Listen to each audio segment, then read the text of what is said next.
Jesus വോയിസിൻ്റെ എല്ലാ മാന്യ പ്രേക്ഷകർക്കും യേശുക്രിസ്തുവിൻ്റെ ധന്യനാമത്തിൽ എൻ്റെ സ്നേഹവന്ദനത്തെ അറിയിക്കുന്നു. യേശുവിൻ്റെ വചനവുമായി നിങ്ങളുടെ മുമ്പിൽ വരാൻ സർവകൃപാലുവായത് ഒരുക്കി തന്ന നല്ല അവസരത്തിനായി ഞാൻ ദൈവത്തിന് സ്തോത്രം ചെയ്യുക. ഇന്ന് നിങ്ങൾ കേൾക്കുന്ന ദൈവവചനത്താൽ നിങ്ങൾ അനുഗ്രഹിക്കപ്പെടും. ജീവിക്കുന്ന വചനം, ജീവിപ്പിക്കുന്ന വചനം, തകർന്നവനെ ഉയർത്തുന്ന വചനം, പരാജയപ്പെട്ടവനെ വിജയിപ്പിക്കുന്ന വചനം, ശൂന്യമായി പോയവനെ അനുഗ്രഹിക്കുന്ന വചനം. ഈ വചനത്താൽ നിങ്ങൾ അനുഗ്രഹിക്കപ്പെടുക തന്നെ ചെയ്യും. പ്രാർത്ഥനയോടെ നമുക്ക് ഈ ദൈവവചനം ശ്രവിക്കാം. ഇന്ന് ഈ വചനം നിങ്ങളുടെ മുമ്പിൽ എത്തുവാൻ കാരണം അനുഗ്രഹിക്കപ്പെട്ടൊരു കുടുംബമാണ്. അവർക്ക് ലഭിച്ച നന്മയുടെ ഒരു ഭാഗത്തു നിന്ന് കർത്താവിൻ്റെ വേലയ്ക്ക് വേണ്ടി അവർ ചെലവിട്ടിരിക്കുക. ആദ്യത്തെ പ്രാർത്ഥന അവർക്ക് വേണ്ടിയാണ്. അവർ ചില പ്രാർത്ഥനാ വിഷയങ്ങൾ ഞങ്ങൾ ഏൽപ്പിച്ചിട്ടുണ്ട്. എന്നിട്ട് അവർ വിശ്വാസത്തോടെ ഇന്ന് ഈ വചനം കേട്ടുകൊണ്ടിരിക്കുക.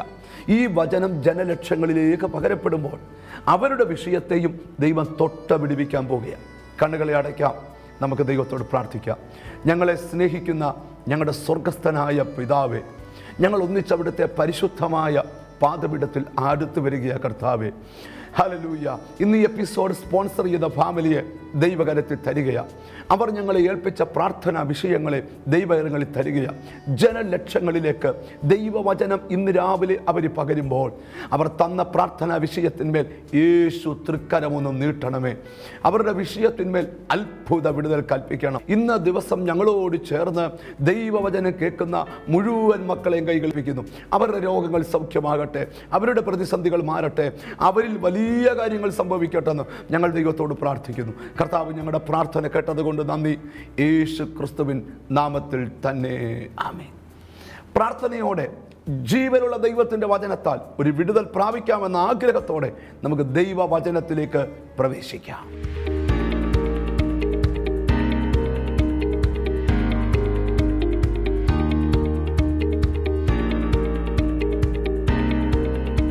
ഇന്നത്തെ ചിന്തയ്ക്കായി ലൂക്കോസിൻ്റെ സുവിശേഷം എടുക്കാം. 24-ാം അധ്യായത്തിൻ്റെ 5-ാമത്തെ വാക്യവും 6-ാമത്തെ വാക്യവും നമുക്ക് വായിച്ചു കേൾക്കാം. ലൂക്കോസിൻ്റെ സുവിശേഷം 24-ാം അധ്യായം 5ഉം 6ഉം വാക്യം. ഭയപ്പെട്ട് മുഖം കുനിച്ചു നിൽക്കുമ്പോൾ അവർ അവനോട്, നിങ്ങൾ ജീവനുള്ളവനെ മരിച്ചവരുടെ ഇടയിൽ അന്വേഷിക്കുന്നത് എന്ത്? നിങ്ങൾ ജീവനുള്ളവനെ മരിച്ചവരുടെ ഇടയിൽ അന്വേഷിക്കുന്നത് എന്ത്? അവൻ ഇവിടെയില്ല, അവൻ ഇവിടെയില്ല, ഉയർത്തെഴുന്നേറ്റിരിക്കുന്നു. ഉയർത്തെഴുന്നേറ്റിരിക്കുന്നു. മതി. നമ്മുടെ വാഴ്ത്തപ്പെട്ട കർത്താവിൻ്റെ ഈ ഭൂമിയിലെ ശുശ്രൂഷ മത സംഘടനകൾ ഒന്നിച്ചു ചേർന്ന് അവസാനിപ്പിക്കുമ്പോൾ എല്ലാം കഴിഞ്ഞെന്ന് വിചാരിച്ചവരിയ്ക്കുമ്പോൾ ഒന്നും കഴിയുമല്ലായിരുന്നു, എല്ലാം ആരംഭിക്കുകയായിരുന്നു. യേശുക്രിസ്തു സകല മനുഷ്യരുടെയും ദൈവമാണ്. ആമേൻ.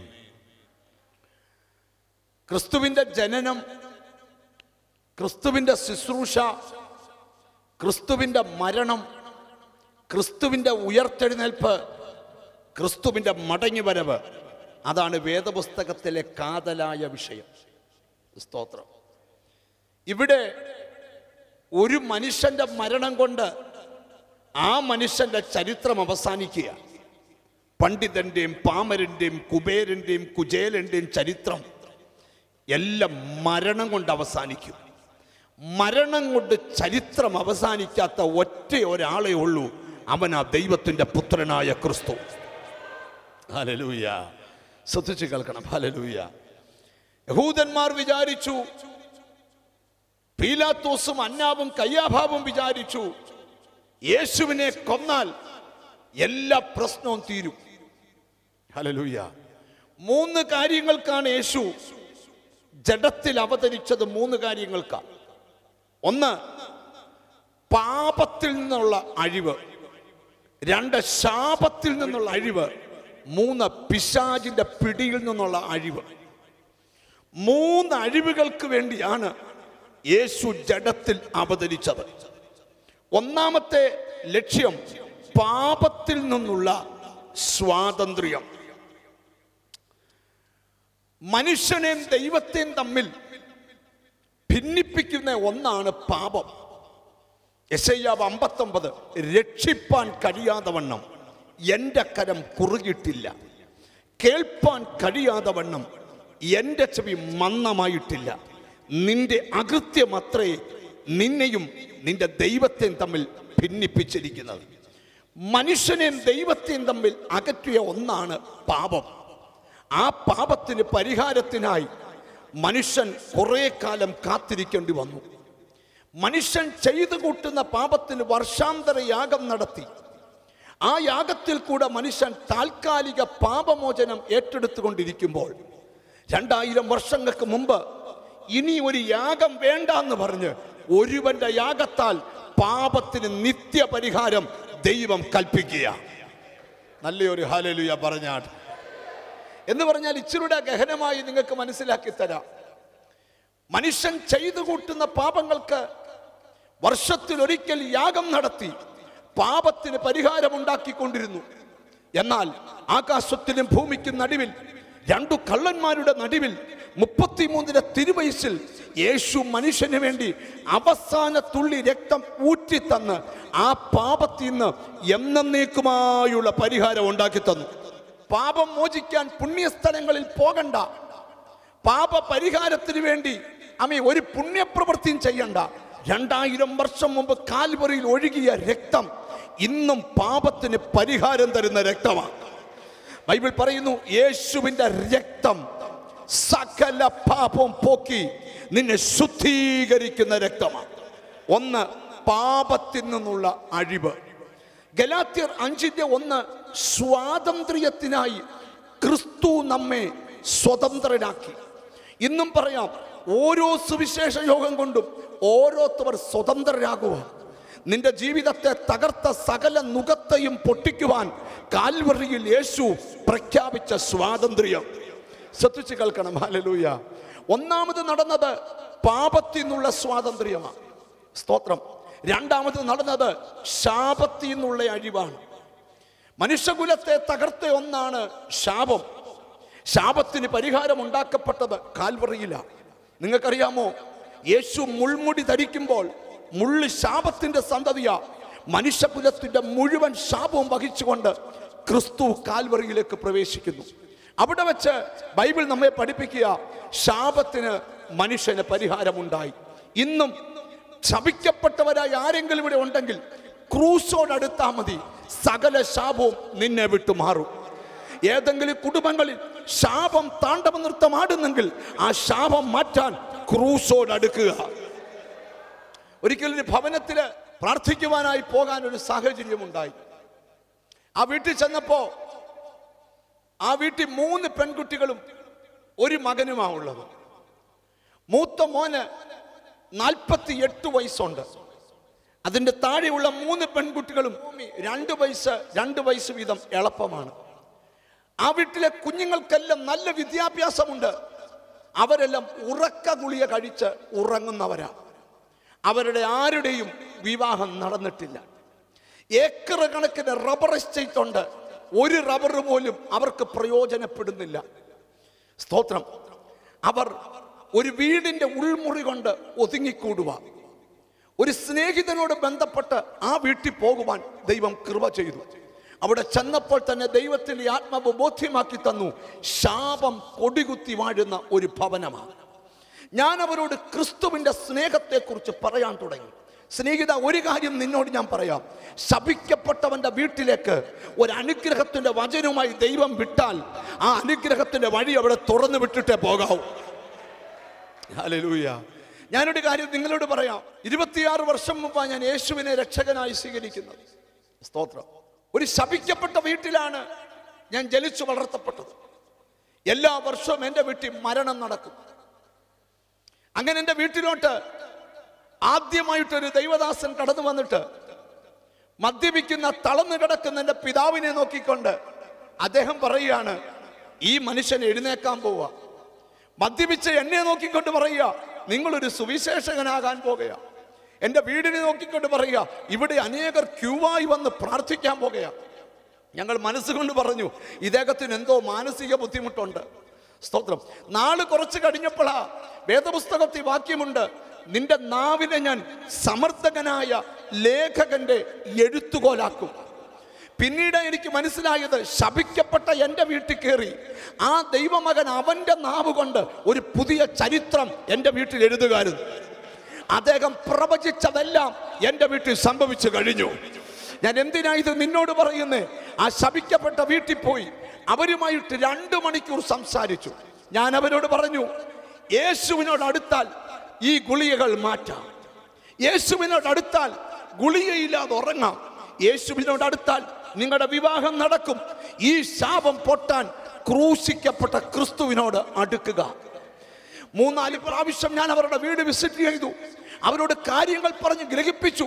അവർ ഓരോരുത്തരും പ്രാർത്ഥനയ്ക്ക് വരാൻ തുടങ്ങി, ഗുളികകൾ മാറ്റി ഉറങ്ങാൻ തുടങ്ങി, ഓരോരുത്തരുടെ വിവാഹം നടക്കാൻ തുടങ്ങി, ഓരോരുത്തർക്ക് 2-3 കുഞ്ഞുങ്ങൾ ജനിക്കാനും തുടങ്ങി. അവരെല്ലാം ഇന്ന് ദൈവത്തെ വിളിക്കുന്നവരാ. ശാപം മാറാൻ ഒറ്റ വഴി, യേശു ക്രിസ്തുവിനോട് അടുക്കുക. ഏതെങ്കിലും കുടുംബങ്ങൾ ശപിക്കപ്പെട്ടതാണെങ്കിൽ നിന്റെ ശാപം തുരത്താൻ കഴിയുന്ന ഒരേ ഒരു നാമം, അത് യേശുവിന്റെ നാമം മാത്രമാണ്. 3-ാമത്തെ കാര്യം, പിശാചിൽ നിന്നുള്ള അഴിവ്. അത് പറഞ്ഞിട്ട് വേണം ഈ വചന ശുശ്രൂഷ മുന്നോട്ട് കൊണ്ടുപോകാൻ. ദൈവത്തിന് സ്തോത്രം. കാൽവറി മരണം കൊണ്ട് സംഭവിച്ച കേൾക്കണോ? പിശാചിനെ ആയുധവർഗം വെപ്പിച്ചു. ശരിക്കും ഭാഷ പറഞ്ഞാൽ ഇന്ന് പിശാചിന്റെ കയ്യിൽ ആയുധമില്ല, സകല ആയുധവും ക്രൂശിൽ എൻ്റെ ദൈവം പിടിച്ചു വാങ്ങിച്ചു. ഒരു നല്ല ഹല്ലേലൂയ പറഞ്ഞാട്ട്. അപ്പം ഒന്ന് ശ്രദ്ധിച്ചിട്ടെ, പിശാചിൽ നിന്നുള്ള അഴിവ്, പാപത്തിൽ നിന്നുള്ള അഴിവ്, ശാപത്തിൽ നിന്നുള്ള അഴിവ് എൻ്റെ യേശു ഒരുക്കി തരികയാ. ഹല്ലേലൂയ. ഇവിടെ യേശുവിൻ്റെ മരണം കൊണ്ട് എല്ലാം തീർന്നെന്ന് പറയുമ്പോൾ വചനം പറയുക, ഒന്നും തീർന്നില്ല. യേശുവിൻ്റെ മരണം കൊണ്ട് ചിലതൊക്കെ ആരംഭിക്കാൻ പോകുകയാ. നിങ്ങൾക്കറിയാമല്ലോ, ഹല്ലേലൂയ, യേശു ക്രിസ്തുവിനെ ക്രൂശിക്കുവാൻ ദൈവത്തിന് സ്തോത്രം, മത നേതാക്കന്മാർ ഉപയോഗിച്ച തന്ത്രം, ക്രിസ്തുവിൻ്റെ കൂടെ നടന്നതിൽ തന്നെ ഒരാളെ ആയുധമായി കയ്യിലെടുത്തു. സ്തോത്രം. എപ്പോഴും ഓർക്കണം, പ്രാർത്ഥിക്കുന്ന ദൈവമക്കളും എപ്പോഴും ഓർക്കണം, നിങ്ങളൊരു കുരുക്കിൽ ചെന്ന് കയറാതെ നിങ്ങളുടെ ജീവിതം ദൈവത്തിൽ വിശ്വസ്തയോടെ സമർപ്പിക്കുക. ദൈവം നിന്നെ അനുഗ്രഹിക്കുക തന്നെ ചെയ്യും. ഇവിടെ ശ്രദ്ധിച്ചു നിൽക്കട്ടെ, യേശു ക്രിസ്തുവിൻ്റെ കൂടെ നടക്കുകയും ഒത്തിരി അത്ഭുതങ്ങൾ കാണുകയും ഒത്തിരി അടയാളങ്ങൾ കാണുകയും ഒത്തിരി വീര്യപ്രവൃത്തികൾ കാണുകയും ചെയ്ത യൂദായിൽ തന്നെ പിശാച് സ്ഥാനം പിടിച്ചു. പിശാചിന്റെ തന്ത്രപരമായ നീക്കങ്ങൾ, ദൈവത്തിന് സ്തോത്രം, യേശു ക്രിസ്തുവിനെ ഒറ്റിക്കൊടുക്കുവാൻ തൻ്റെ കൂട്ടത്തിലുള്ള ഒരാളെ തന്നെ പിശാച് ഉപയോഗിച്ചു. എപ്പോഴും ഓർക്കണം, ചില കുടുംബങ്ങളുടെ തകർച്ചയ്ക്ക് അവരുടെ കുടുംബങ്ങളിൽ നിന്ന് തന്നെ ചിലരെ പിശാച് എഴുന്നേൽപ്പിക്കാറുണ്ട്. ഇതെല്ലാം സാത്താന്റെ തന്ത്രമാണ്. കാൽവറിയിൽ അവനെ ദൈവം ആയുധവർഗം വെപ്പിച്ചു. നല്ല ഒരു ആമീൻ പറഞ്ഞാട്ട്. ഇനിയും ഞാൻ ഇന്ന് വായിച്ച വാക്യത്തിലേക്ക് വരാൻ പോകുക. യേശു ക്രിസ്തുവിന്റെ കാൽവറി മരണം പീലാത്തോസും അന്നാബും കയ്യാഭാമും റോമാക്കാരും ആർത്ത് ആഘോഷിച്ചു. എന്ന് പറഞ്ഞാൽ മരണം കൊണ്ട് എല്ലാം തീർന്നല്ലോ, മരണത്താൽ ഈ നാമം അവസാനിക്കുമല്ലോ. നിങ്ങളൊന്ന് മനസ്സിലാക്കണം, യേശു എന്ന ഒരൊറ്റ വ്യക്തി, സ്തോത്രം, അന്ന് ആ ദേശത്തെ ഈ നാമം കൊണ്ട് പിടിച്ചു കുലുക്കാൻ തുടങ്ങി. കടൽക്കരകൾ കൺവെൻഷൻ ഗ്രൗണ്ടുകളായി, ദൈവത്തിന് സ്തോത്രം, മരുഭൂമികൾ ജനം തിങ്ങിക്കൂടുന്ന സ്ഥലങ്ങളാക്കി, നദിയുടെ കരകൾ ദൈവത്തിന് സ്തോത്രം ജനങ്ങളെ കൊണ്ട് നിറഞ്ഞു. എല്ലായിടത്തും ഒരേ ഒരു വാക്ക്, യേശു എന്ന 2 അക്ഷരം. ഇന്നും ഞാൻ നിങ്ങളോട് പറയാം, ലോകം പേടിക്കുന്നൊരു വാക്കുണ്ടെങ്കിൽ അത് യേശു എന്ന 2 അക്ഷരമാണ്. പിശാച് യേശുവിന്റെ അടുക്കൽ വന്നേച്ച് പറയുക, നീ ദൈവപുത്രനാണെങ്കിൽ ഈ കല്ലൊന്ന് അപ്പമാക്കിത്ത. സാത്താനും കൺഫ്യൂഷൻ, ഇവൻ ദൈവത്തിന്റെ പുത്രനാണോ? സാധാരണ യേശുവാണേൽ പിശാചിന് ഒരു പ്രശ്നവുമില്ല, പക്ഷെ ദൈവപുത്രനാണ് പേടിച്ചാലേ പറ്റൂ. കാരണം ഏതൊരു പ്രവചനമുണ്ട്, സ്ത്രീയുടെ സന്തതി സർപ്പത്തിന്റെ തല തകർക്കും, സർപ്പം അവന്റെ കുതികാൽ തകർക്കും. ശ്രദ്ധിച്ചു കേൾക്കണം, ഇത് കാൽവറിയിൽ സംഭവിച്ചിരിക്കുക. നിങ്ങൾ ശ്രദ്ധിച്ചു കേൾക്കണം. പിശാച് ചോദിക്കാം, നീ ദൈവപുത്രനെങ്കിൽ ഈ കല്ലൊന്ന് അപ്പമായി തീരാൻ കൽപ്പിക്കാം. എന്നോടോ നിന്നോടോ ഒരു രോഗിയെ പ്രാർത്ഥിച്ച് സൗഖ്യമാക്കാമെന്ന് ചോദിച്ചാൽ അതിനെന്നാ കൊണ്ടുപോവാ, സൗഖ്യമാക്കാമെന്ന് നമ്മൾ പറഞ്ഞതിന് സാത്താൻ ഡയറക്റ്റ് വന്ന് ചോദിക്കുക, നീ ദൈവപുത്രനാമേ, ഈ കല്ലൊന്ന് അപ്പമാക്കി താടാ. ഞാനിവിടെ നിന്നോണ്ട് നിങ്ങളോട് പറയാ, ഹല്ലേലൂയ. സാത്താൻ അറിയണം ഇവൻ ആരാ. യേശുവിന്റെ കൂടെ നിന്ന് ശിഷ്യന്മാര് ഒരിക്കൽ പടകിൽ യാത്ര ചെയ്യുമ്പോൾ യേശു പടകിന്റെ അമരത്ത് തലയിണ വെച്ച് ഉറങ്ങുകയാണ്. വലിയ ചുഴലിക്കാറ്റുണ്ടായി. പടക് കാറ്റിനാൽ കറങ്ങാൻ തുടങ്ങി. അവർ യേശുവിനെ തട്ടി വിളിച്ചു, നാഥ, ഞങ്ങൾ നശിച്ചു പോകുന്നതിൽ നിനക്ക് വിചാരമില്ലയോ? അവൻ എഴുന്നേറ്റു, കാറ്റിനെ ശാസിച്ചു, കടലിനെ ശാസിച്ചു, വെള്ളത്തിന്റെ കോപം നിലച്ചു, കാറ്റ് നിലച്ചു. ശിഷ്യന്മാർ ചോദിക്കുക, കാറ്റും കടലും കൂടെ ഇവനെ അനുസരിക്കുന്നല്ലോ, ഇവൻ ആരാ? സാത്താൻ ചോദിക്കുന്ന ഇവൻ ആരാ? റോമാക്കാർ ചോദിക്കുന്ന ഇവൻ ആരാ? പീലാത്തോസ് ചോദിക്കുന്ന ഇവൻ ആരാ? ശിഷ്യന്മാർ ചോദിക്കുന്ന ഇവൻ ആരാ? ഇന്നും ഭൂമിയിൽ ഉത്തരം കിട്ടാത്തൊരു ചോദ്യം, ഇവൻ ആരാണ്? അവിടേക്കായി ഇന്ന് നമ്മുടെ മെസ്സേജ് വരുന്നത്. ഹല്ലേലൂയ. മരണം കൊണ്ട് അവസാനിക്കാത്തവൻ, മരണമില്ലാത്തവൻ, മരണത്തെ ജയിച്ചവൻ, ഇന്നും ജീവിക്കുന്നവൻ, നമ്മുടെ നടുവിൽ ജീവിച്ചെഴുന്നേറ്റവൻ, അവന്റെ പേരാ യേശു. ഹല്ലേലൂയ. നിങ്ങൾക്കറിയാമോ? ഹല്ലേലൂയ. യേശു ക്രിസ്തു കഴിഞ്ഞ ഞായറാഴ്ച എൻ്റെ ചർച്ചിനകത്ത് ഞാനതാ പ്രസംഗിച്ച്. ഹല്ലേലൂയ. യേശു പരസ്യമായി പറഞ്ഞു, ഈ മന്ദിരം പൊളിക്ക്, 3 നാൾ കൊണ്ട് ഈ മന്ദിരം ഞാൻ പണിയാം. അവര് പറഞ്ഞു, ഈ ദേവാലയം വർഷങ്ങൾ കൊണ്ട് പണിതതാണല്ലോ. യേശു പറയുന്നത് ആ ദേവാലയമല്ല, ഇത് ശരീരം എന്ന ആലയത്തെ കുറിച്ചാ എന്ന് പറഞ്ഞ നിങ്ങൾ പൊളിച്ചോ, ഞാൻ പണിതോളാം. ഇന്നും ദൈവത്തിന്റെ ദൂത, പൊളിക്കാവുന്നവരെല്ലാം പൊളിച്ചോ, പണിയാൻ ഒരാൾ മതി, അവന്റെ പേരാ യേശു. തിരിച്ചറിയുന്നവർക്കായി ഞാൻ ദൈവത്തിന് സ്തോത്രം ചെയ്യുക. ഇന്ന് ഈ മെസ്സേജ് ഇവിടെ പറയുമ്പോൾ തന്നെ നിങ്ങൾ ശ്രദ്ധിക്കണം. നമ്മുടെ വാഴ്ത്തപ്പെട്ട കർത്താവ് മരിച്ചു. ബൈബിൾ പറയുമ്പം അരിമത്യാക്കാരനായ യോസഫിന്റെ കല്ലറയിൽ അവനെ അടക്കം ചെയ്തു. ക്രിസ്തുവിന്റെ മരണത്തെ കുറിച്ച് 2 വാക്കുകൂടെ പറഞ്ഞ് പ്രസംഗിക്കാൻ ആഗ്രഹിക്കുന്ന ഭാഗത്തേക്ക് വരാം. യേശു ക്രിസ്തു കാൽവറിയിൽ മരിക്കുമ്പോൾ ആകാശത്തിനും ഭൂമിക്കും നടുവിൽ 2 കള്ളന്മാരുടെ നടുവിൽ 33 തിരുവയസ്സിൽ 3 ആണികളിൽ യേശു കടക്കുക. യെശയ്യാ 53 നമ്മുടെ എല്ലാവരുടെയും അകൃത്യം അവന്റെ മേൽ ചുമത്തി. യേശുവിന്റെ മരണം ഒരു കൊലപാതകമല്ല. യേശുവിന്റെ മരണം വെറും ഒരു ക്രൂശീകരണമല്ല. യേശുവിന്റെ മരണം ഒരു സ്വാഭാവിക മരണമല്ല. യേശുവിന്റെ മരണം ഒരു വാർദ്ധക്യ മരണമല്ല. യേശു തനിക്ക് വേണ്ടിയല്ല മരിച്ചത്, നമുക്ക് വേണ്ടിയാ മരിച്ചത്. യോഹന്നാൻ പറയുന്നു, നമുക്ക് വേണ്ടി അവൻ ക്രൂശിൽ ഏൽപ്പിച്ചു കൊടുത്തു. സ്നേഹിത, നിനക്ക് വേണ്ടി എനിക്ക് വേണ്ടിയുമാ യേശു കാൽവറിയിൽ മരിച്ചത്. ശ്രദ്ധിക്കുക, യേശു മരിച്ചു. യേശുവിനെ അരിമത്യാക്കാരനായ യോസഫിന്റെ കല്ലറയിൽ അടക്കം ചെയ്തു. യേശുവിനെ അടക്കി ഒരു വലിയ കല്ലെടുത്ത് ആ ഗുഹയുടെ വാതിൽ അടച്ചു. ജനം പീലാത്തോസിന്റെ അടുക്കൽ ചെന്ന് പറഞ്ഞു, ഒരു പ്രശ്നമുണ്ട്. യേശു ജീവിച്ചിരുന്നപ്പോ പറഞ്ഞിട്ടുണ്ട്, 3-ാം ദിവസം ഉയർത്തെഴുന്നേക്കുമെന്ന്. സ്തോത്രം. യേശു ജീവിച്ചിരുന്നതിനേക്കാൾ പ്രശ്നം ഇപ്പം മരിച്ചപ്പോഴാണ്. ഹല്ലേലൂയ. അവര് പറയുക, യേശുവിന്റെ പ്രത്യേകത അവന്റെ വചനം അകത്ത് വീണതാ, പിന്നെ പോകുകയില്ല.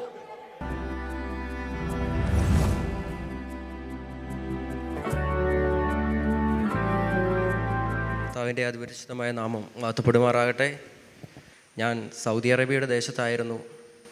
അവിടെ മിഡിൽ ഈസ്റ്റിലെ മുഴുവൻ നിയമം അതിനെ തുടർന്ന് കമ്പനിയിൽ അനേകം പ്രതിസന്ധികളുണ്ടായി. അതുപോലെ തന്നെ മാനേജ്മെൻറ്റ് ആരെയും വിടുന്നില്ല, ആർക്കും വെക്കേഷൻ കൊടുക്കുന്നില്ല, ആരെയും എക്സിറ്റ് വിടുന്നില്ല എന്നൊരു രീതിയിലേക്ക് കമ്പനി പോയി. അതുപോലെ തന്നെ സാലറിയൊക്കെ ബ്ലോക്ക് ചെയ്യുകയും ആകെ പ്രതിസന്ധികളായിരുന്നു. ഞാനപ്പം ലീവ് അല്ലെങ്കിൽ എക്സിറ്റ് തരാൻ ആവശ്യപ്പെട്ടു കമ്പനിയോട്. പക്ഷേ ഒരു കാരണവശാലും ഇനി നാട് കാണുകയില്ല, നാട്ടിലേക്ക് നിന്നെ മടക്കി അയക്കുകയില്ലെന്ന് അവരെന്നോട് പറഞ്ഞു. ടോപ്പ് മാനേജ്മെൻറ്റിലുണ്ടായിരുന്ന മലയാളികളെല്ലാം അനേകരും അതിനു മുമ്പ് തന്നെ നാട്ടിലേക്ക് കടന്നുപോയി.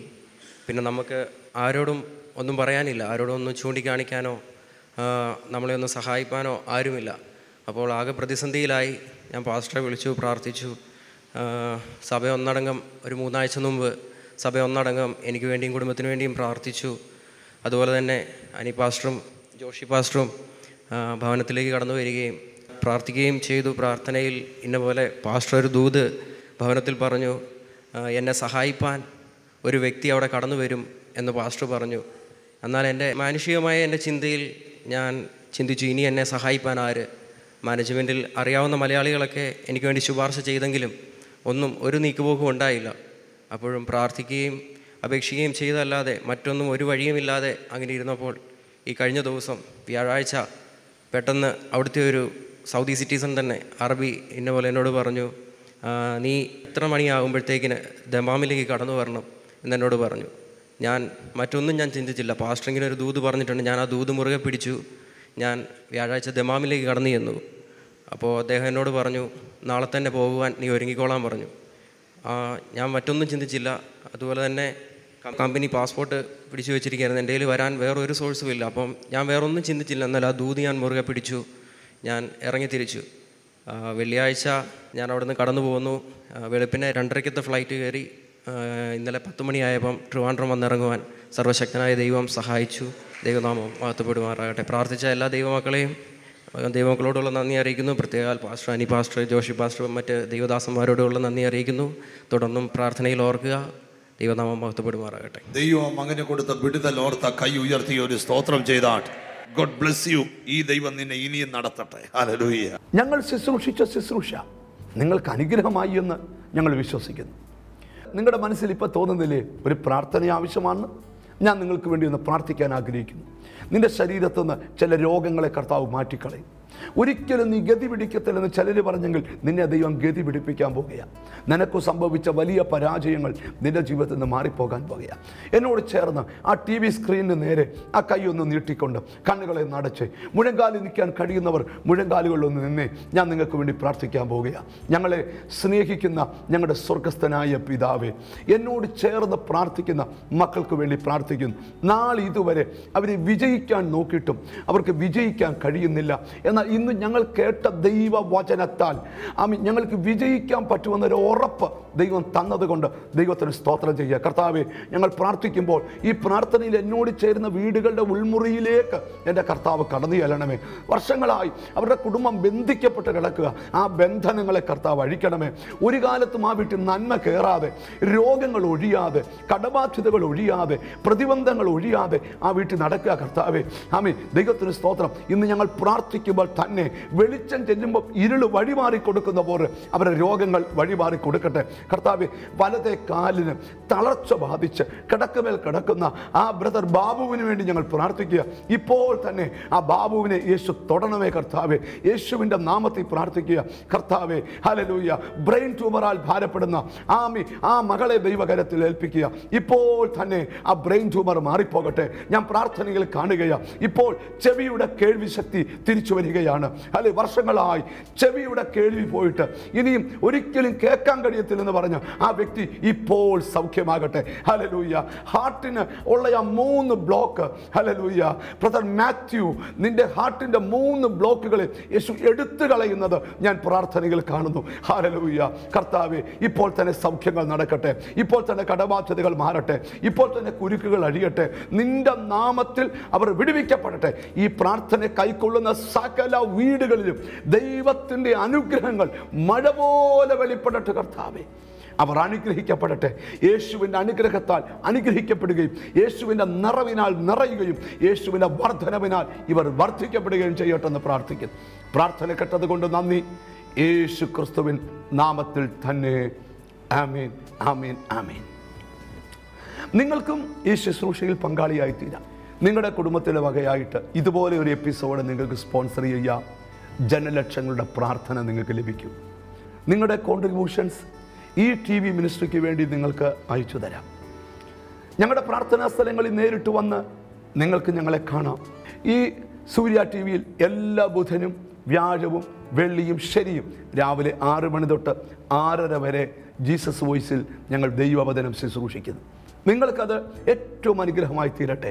കാണുക, അനുഗ്രഹിക്കപ്പെടുക, മറ്റുള്ളവരോട് പറയുക. അവരും യേശുവിൻ്റെ സ്നേഹവും വിടുതലും അനുഭവിക്കട്ടെ. God bless you. നാളെ ഇതേ സമയം വീണ്ടും നമുക്ക് ഒന്നിച്ച് കാണാം. ആമേൻ, ആമേൻ, ആമേൻ.